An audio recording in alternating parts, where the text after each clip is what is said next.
How you doing, good people? This is the 8-Bit Animal. My contacts were doing something weird, so y'all getting glasses today. Now, let's have a quick conversation about something that doesn't happen in gaming much anymore. The caravan shooter. See, back in the olden times where shmups were easily one of the most popular genres of game, there were competitions to determine who was the best player, who could rack up the most points in a given amount of time without dying. And in Japan, those were known as caravan competitions. And games that had designated stages or designated game modes for that type of thing were called caravan shooters.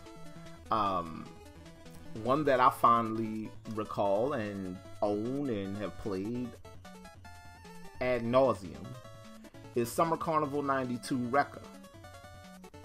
It's a whole lot of title, but it's a great video game, and it shows off the limits of what the NES is capable of. Another far more beloved series of games that have fallen into the caravan shooter category, Star Soldier. And today's game is a successor of sorts to Star Soldier. It was developed and published by Hudson Soft in 1986-87 or so.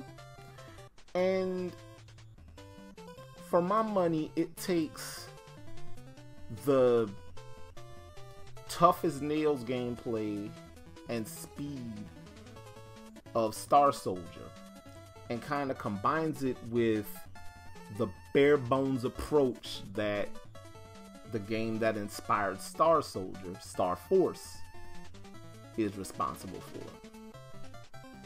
Today, we're going to take a look at Starship Hector.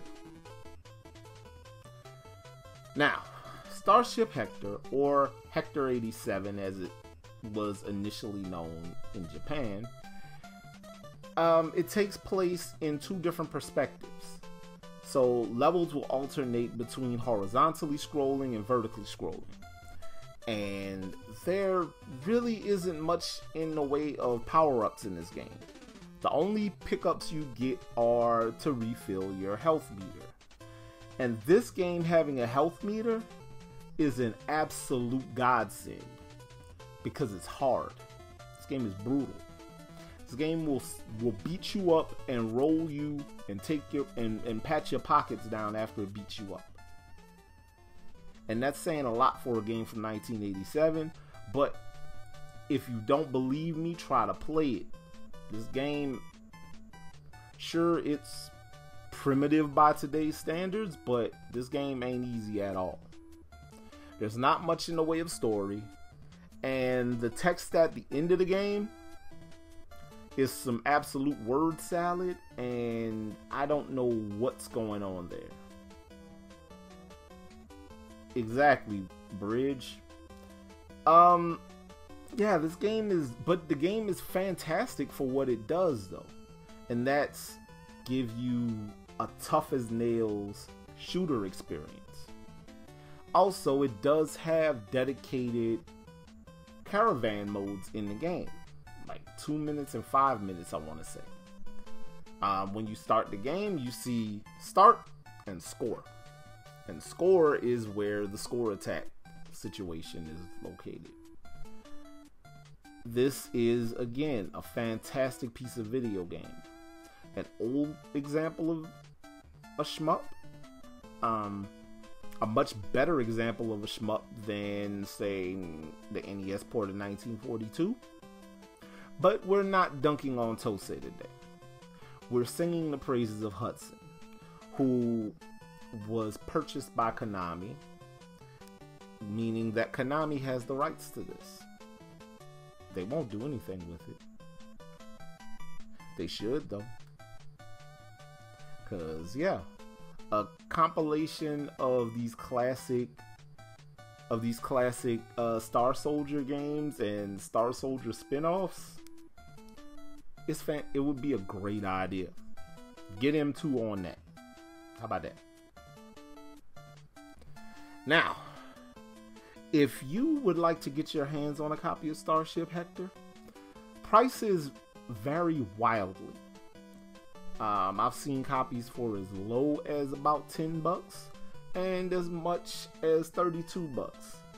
And on average, about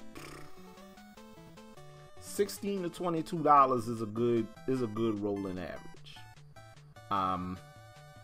But it's a good game, and it's a great piece. It's a great historical piece because it shows the progression of the shmup genre on the NES. Because this was released after Gradius, but before before Life Force. So, and it has vertical and horizontal scrolling and all that good stuff, and it works really well for what it does. Also, it's really, really hard, and I love a really, really difficult shmup. This has been the 8-Bit Animal, and I'll catch you beautiful people tomorrow.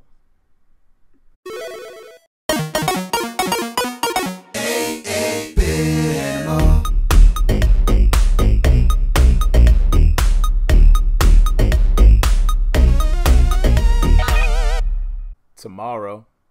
Man, shout out to ninth grade gym class, I guess.